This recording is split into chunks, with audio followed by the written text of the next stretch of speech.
സിദ്ധരാമയ്യ ആദ്യം പറഞ്ഞു ആക്രമണമൊന്നും വേണ്ട, പാകിസ്ഥാനെതിരെ നമുക്ക് കിട്ടിയത് കിട്ടി, അത് വാങ്ങിച്ചുകൊണ്ട് മിണ്ടാതിരിക്കാം, പാകിസ്ഥാനെ ആക്രമിക്കുകയൊന്നും വേണ്ട.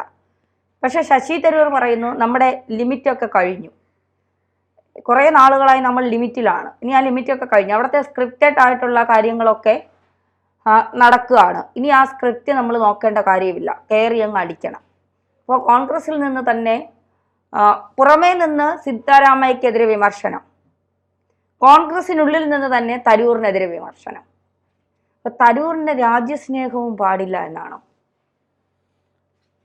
യുദ്ധമുണ്ടാകുന്ന സമയത്ത് പൊതുവെ രണ്ട് രീതിയിൽ യുദ്ധത്തിനോട് പ്രതികരണങ്ങളുണ്ടാകും ഒരു സമൂഹത്തിൽ നിന്ന്. ഒന്ന്, യുദ്ധത്തിന് അനുകൂലമായ പ്രതികരണം. രണ്ട്, യുദ്ധത്തിനെതിരായിട്ടുള്ള പ്രതികരണം. ഇതിൽ നിന്ന് വ്യത്യസ്തമായി മൂന്നാമത് ഒരു പ്രതികരണം ശത്രു രാജ്യത്തോട് താല്പര്യപൂർവ്വം പ്രവർത്തിക്കുന്ന തരത്തിലുള്ള പെരുമാറും. ഇതിൽ ആദ്യത്തെ രണ്ടും സ്വാഭാവികമാണ്. മൂന്നാമത്തത് എന്ന് പറയുന്നത് നമ്മുടെ രാജ്യത്തെ ഒറ്റ കൊടുക്കുന്നതിന് തുല്യമായ രീതിയിലുള്ള പ്രവൃത്തിയായിട്ട് വ്യാഖ്യാനിക്കപ്പെടുകയും അവരെ പിടിച്ച് ജയിലിലിടുകയും ചെയ്യും. രണ്ടാമത്തെ വിഭാഗത്തിനും ജയിൽ തന്നെയാണ് സാധാരണ രീതിയിൽ ഭരണാധികാരികൾ കൊടുക്കുക. കാരണം ലോകയുദ്ധം ഉണ്ടായ സമയത്ത് ബെർട്രാൻഡ് റസ്സൽ അതിനെതിരെ, ബെർട്രാൻഡ് റസ്സൽ എന്ന് പറഞ്ഞാൽ ലോകത്തെ ഏറ്റവും പ്രശസ്തനായിട്ടുള്ള ഫിലോസഫറാണ്, സമാധാനകാംക്ഷിയാണ്, എഴുത്തുകാരനാണ്, ബുദ്ധിജീവിയാണ്. പക്ഷേ ബ്രിട്ടൻ അയാളെ പിടിച്ച് ജയിലിലിട്ടു. യുദ്ധത്തിനെതിരെ അദ്ദേഹം ജാഥ നയിക്കാനും അതേപോലെ തന്നെ പ്രസ്താവന ഇറക്കാനും നടന്നു എന്നുള്ളതാണ്. അത് മനുഷ്യസ്നേഹത്തിൻ്റെ പുറത്ത് അദ്ദേഹം നടത്തിയ വിശാലമായിട്ടുള്ള കാഴ്ചപ്പാടിൻ്റെ അടിസ്ഥാനത്തിൽ നടത്തിയ പ്രക്രിയയാണെങ്കിൽ പോലും അത് ഭരണകൂടത്തിനെതിരാണെന്നുള്ളതിൻ്റെ ഒരു ഭരണകൂടം പിടിച്ച് ജയിലിടുകയാണ്. പക്ഷേ സാധാരണ രീതിയിൽ എല്ലാ മനുഷ്യരും എന്താ ചെയ്യണം? അവർ ചെയ്യുന്ന ഒറ്റ കാര്യം എന്താണെന്ന് വെച്ചിട്ടുണ്ടെങ്കിൽ അവൻ നമ്മളെ അടിച്ച് പൊളിക്കിട അവനെ എന്ന് മാത്രമേ പറയൂ.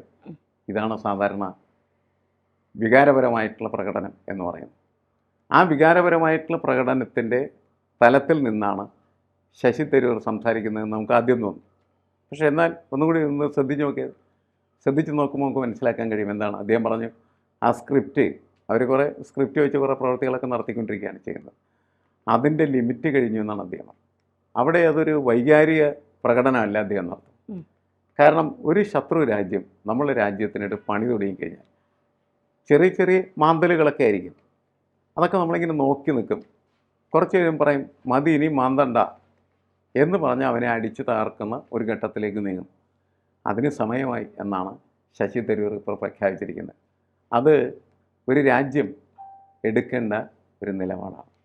ആ നിലപാട് കൃത്യമായിട്ട് അദ്ദേഹം അവതരിപ്പിക്കുമ്പോഴാണ് സിദ്ധരാമയ്യ പോലുള്ള കോൺഗ്രസ്സുകാർ കാര്യമായ രീതിയിൽ ഇതിനെക്കുറിച്ച് പഠിക്കുകയോ വിശകലനമൊക്കെ ചെയ്യാതെ സമാധാന ഭാഷയിൽ സംസാരിക്കും.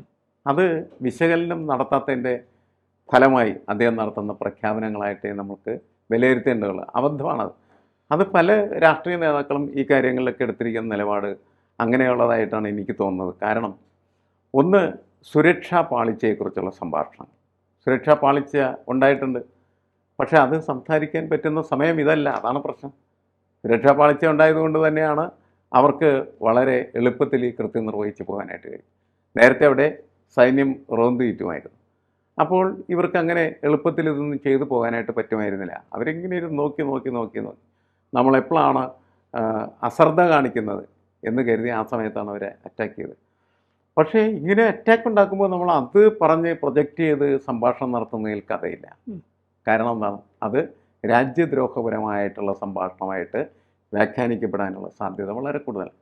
370 എന്ന് പറയുന്ന വകുപ്പ് എടുത്തു മാറ്റിയതിൻ്റെ ഫലമായിട്ടാണ് ഈ ആക്രമണം നടന്നത് എന്ന് പറയുന്നതും ഇതിന് തന്നെ സമാനമായി മാറിത്തീരുകയാണ് ചെയ്തത്. 370 വകുപ്പെടുത്ത് മാറ്റിയാൽ നിങ്ങൾ മനുഷ്യരെ വെടിവെച്ച് കൊല്ലുമോ? അങ്ങനെ വെടിവെച്ച് കൊല്ലുന്നതിനെ ന്യായീകരിക്കാൻ പറ്റും? ഇല്ലല്ലോ. അപ്പോൾ അത്തരം സംഭാഷണങ്ങൾ വരാൻ പാടില്ല. അതിവർ ഒരിക്കലും കൃത്യമായിട്ടുള്ള വിശകലനം നടത്തിയതിന് ശേഷം നടത്തിയ സംഭാഷണങ്ങളായിട്ട് നമ്മൾ കണക്കാക്കേണ്ടതില്ല. അതൊക്കെ ഇവരുടെ അബദ്ധങ്ങളാണ് ശരിക്കും പറഞ്ഞത്, അങ്ങനെയുള്ള സംഭാഷണങ്ങൾ. കാരണം ആ സംഭാഷണങ്ങളാണ് പിന്നീട് എതിരാളികൾ ഇത് രാജ്യദ്രോഹപരമായിട്ടുള്ള സംഭാഷണമാണ് എന്ന് പ്രഖ്യാപിക്കാനായിട്ട് സൗകര്യം ഉണ്ടായിക്കൊടുക്കുക. എന്നാൽ ശശി തരൂർ ഇപ്പോൾ എടുത്ത നിലപാടെന്ന് പറഞ്ഞാൽ വളരെ രൂക്ഷമായിട്ടുള്ള തീവ്രമായിട്ടുള്ള പെട്രിയോട്ടിക് ഫീലിംഗാണ് അദ്ദേഹം ഇതിൽ പ്രകടമാക്കുന്നത്.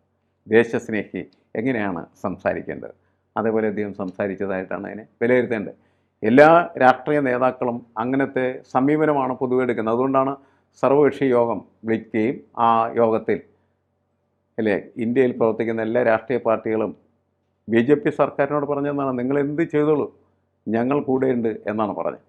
അതിലും ഒരു പ്രശ്നം ഉണ്ടായതെന്നാണ്, ആ സർവകക്ഷി യോഗത്തിലെ ഇന്ത്യയുടെ പ്രധാനമന്ത്രിയായ നരേന്ദ്രമോദി പങ്കെടുക്കാതിരുന്നു. അത് വിമർശിക്കപ്പെട്ട കാര്യമാണ്. നമ്മളെല്ലാവരും ഒറ്റക്കെട്ടായിട്ട് നിൽക്കുകയും ഒറ്റ ശബ്ദമായിട്ട് അത് ഇന്ത്യയുടെ പ്രധാനമന്ത്രിയുടെ വായിൽ നിന്ന് തന്നെ പുറത്തേക്ക് വരേണ്ട ഒരു സാഹചര്യത്തിൽ നിൽക്കുമ്പോൾ ഒറ്റക്കെട്ടെന്ന് പറഞ്ഞാൽ ഒറ്റക്കെട്ട് തന്നെ ആയിരിക്കണം. പിന്നെ അതിൽ പങ്കെടുക്കാതിരിക്കുന്നത് ശരിയല്ല. അപ്പോൾ ഏത് രാഷ്ട്രീയ നേതാവും അവരുടെ ഭാഗത്തു നിന്ന് ചെറിയ ചെറിയ വീഴ്ചകൾ ബോധപൂർവം ചെയ്യുന്നതായിരിക്കില്ല. പക്ഷേ അതൊക്കെ ഈ സമയത്ത് കൃത്യമായിട്ട് മറുപടി കൊടുക്കേണ്ടത് പ്രശ്നങ്ങളായിട്ട് വളരാൻ സാധ്യതയുണ്ട്.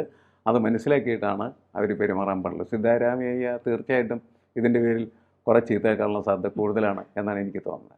പക്ഷേ കഴിഞ്ഞ ദിവസം മുതൽ ഈ സോഷ്യൽ മീഡിയയിലൊക്കെ ഒരു വൈറലാവുന്ന ഒരു വീഡിയോ ഉണ്ട്. പാകിസ്ഥാനിൽ ഒരു നേതാവ് പറയുന്നു, എല്ലാവരും മോദിക്കൊപ്പമില്ല, കോൺഗ്രസ്സുകാരും അരുന്ധതി റോയി, മമതാ ബാനർജി, കമ്മ്യൂണിസ്റ്റുകാർ, ദളിത് പാർട്ടിക്കാർ, ഘടകകക്ഷികളൊക്കെ ഞങ്ങൾക്കൊപ്പമാണ്, പാകിസ്ഥാനൊപ്പമാണ്.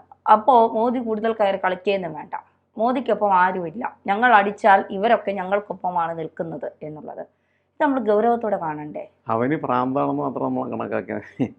കാരണം എന്ന് വെച്ചാൽ ഇവിടെയുള്ള ഈ പറയുന്ന ആളുകൾ മുഴുവനും അവൻ പറയുന്നത് കേൾക്കാനും അവരുടെ ഒപ്പം നിൽക്കാനും പോവുകയാണെന്ന് വിചാരിക്കാം.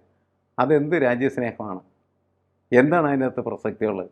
അവർക്കെന്തും പറയാം, ആർക്കും എന്തും പറയാം, അതിലൊന്നും യാതൊരു പ്രശ്നങ്ങളുമില്ല. അയാൾ പറഞ്ഞേക്കുന്നത് അതെ, പേരെടുത്ത് പറയാം. കാരണം എന്ന് വെച്ചാൽ ഇവരെല്ലാവരും എന്ത് ചെയ്യുന്നുണ്ട്, പല ഘട്ടങ്ങളിലും പല വിഷയങ്ങളിലും എന്ത് ചെയ്യാറുണ്ട്, മോദിയെ എതിർക്കാറുണ്ട്, BJP എതിർക്കാറുണ്ട്. അതൊക്കെ നമ്മുടെ ആഭ്യന്തര കാര്യങ്ങൾ മാത്രമാണ്, നമ്മളുടെ അടുക്കള കാര്യമാണ്. ഇവനെന്ത് കാര്യം നമ്മുടെ അടുക്കള കാര്യത്തിൽ ഇടപെടാനായിട്ട്? പാകിസ്ഥാനി നമ്മൾ കാണുന്ന പാകിസ്ഥാനിയായിട്ട് തന്നെയാണ്, നമ്മുടെ ശത്രുവായിട്ട് തന്നെയാണ്. ആ ശത്രു ഈ കാര്യത്തിൽ സംസാരിക്കാൻ നടക്കേണ്ടതില്ല. നമ്മളെപ്പോഴും പറയാറുണ്ട്, നമ്മൾ തമ്മിൽ പല പ്രശ്നങ്ങളൊക്കെ ഉണ്ടാവും, പക്ഷേ നമ്മൾക്കെതിരായി ആരെങ്കിലും വന്നാൽ നമ്മൾ ഒറ്റക്കെട്ട് എന്നപ്പോഴും പറയുന്നവരെയാണ്. ഇന്ത്യക്കകത്ത് നമ്മൾ രാഷ്ട്രീയമായി നിലപാടെടുക്കുമ്പോൾ വ്യത്യസ്തമായിട്ടുള്ള നിലപാടുണ്ടാവും, അതാണ് രാഷ്ട്രീയം. അല്ലാണ്ട് നരേന്ദ്രമോദി പറയുന്ന മാത്രം കേട്ട് എല്ലാ ആൾക്കാരും ജീവിക്കുകയും പ്രവർത്തിക്കുകയൊക്കെ ചെയ്യാമെന്ന് പറഞ്ഞാൽ എന്ത് രാഷ്ട്രീയമാണ് പിന്നെ ഇവിടെ ഉണ്ടാവുന്നത്? ആ രാഷ്ട്രീയം ഉണ്ടാവും. അപ്പോൾ രാഷ്ട്രീയം വരുമ്പോൾ വ്യത്യസ്തമായിട്ടുള്ള അഭിപ്രായങ്ങൾ ഉണ്ടാകും. ആ വ്യത്യസ്തമായിട്ടുള്ള അഭിപ്രായങ്ങൾ എന്ന് പറയുന്നത് ചിലപ്പോൾ പ്രത്യയശാസ്ത്രപരമായിട്ട് ഉള്ള അഭിപ്രായ വ്യത്യാസങ്ങളായിരിക്കാം, ചിലപ്പോൾ രാഷ്ട്രീയ പാർട്ടികളുടെ ചേരുവകളുടെ അടിസ്ഥാനത്തിലുള്ള വ്യത്യാസങ്ങളായിരിക്കാം, വ്യക്തിപരമായിട്ടുള്ള അഭിപ്രായ വ്യത്യാസങ്ങൾ പലതും ഉണ്ടാവും. അതൊക്കെ പക്ഷേ ഒരു രാഷ്ട്രത്തിനകത്ത് നടക്കുന്നതായിട്ടുള്ള ആഭ്യന്തര പ്രശ്നങ്ങൾ മാത്രമാണ്, ആഭ്യന്തരമായിട്ടുള്ള അഭിപ്രായ പ്രകടനങ്ങൾ മാത്രമാണ്. അത് കേട്ടിട്ട് ഈ പാകിസ്ഥാനിലിരുന്ന് ഒരുത്തൻ ഇങ്ങനെ കുരക്കുന്നതിൽ ഒരു കഥയുമില്ല എന്നാണ് ഞാൻ പറയുന്നത്. അതല്ലാണ്ട് ഈ ആളുകളെല്ലാം ഇപ്പോൾ നമുക്ക് തന്നെ ചിലപ്പോൾ മോദിയുടെ അഭിപ്രായ വ്യത്യാസം ഉണ്ടാകും എന്ന് പറഞ്ഞ് നമ്മുടെ രാജ്യത്തെ പാകിസ്ഥാൻ കയറി അടിക്കുന്ന സമയത്ത് നമ്മൾ അവനെ ആയുധം കൊണ്ടേ കൊടുക്കുമോ? അടിച്ചോടാ നീ, ഞങ്ങളുടെ ശത്രുവാണ് മോദി എന്നോ? ഒരിക്കലും അങ്ങനെ സംഭവിക്കുന്ന കാര്യമില്ല. ഇന്ത്യക്കാരെന്ന് പറഞ്ഞാൽ എല്ലാവരും ഒറ്റക്കെട്ടാണ്. അതുകൊണ്ടാണ് സർവകക്ഷി സമ്മേളനം എല്ലാ അധികാരവും നരേന്ദ്രമോദിക്കും അതുപോലെ തന്നെ സർക്കാരിന് നൽകിയത്. നിങ്ങൾ എന്ത് വേണമെങ്കിലും ചെയ്തോളൂ, ഞങ്ങൾ നിങ്ങളുടെ കൂടെയുണ്ട്. ആ ശബ്ദത്തിനെ പ്രസക്തിയുള്ളൂ. മറ്റേതെല്ലാം ശബ്ദങ്ങളും നമ്മൾ അപ്രസക്തമായും അസംബന്ധമായും എടുത്ത് കളയേണ്ട ആവശ്യമാണ്. കാരണം ഈ സമയത്ത് നമുക്ക് പരസ്പരം ശണ്ട കൂടി നിൽക്കാനൊന്നും നേരമില്ല എന്നുള്ളതാണ്. അതുകൊണ്ട് ഒറ്റക്കെട്ടായിട്ട് പാകിസ്ഥാനെ അടിക്കുക, പാകിസ്ഥാനെ മാത്രമല്ല എല്ലാ തീവ്രവാദികളും തകർക്കുക എന്നുള്ളതാണ്. ആ നിലപാടാണ് ഏറ്റവും ശരിയായ നിലപാട്.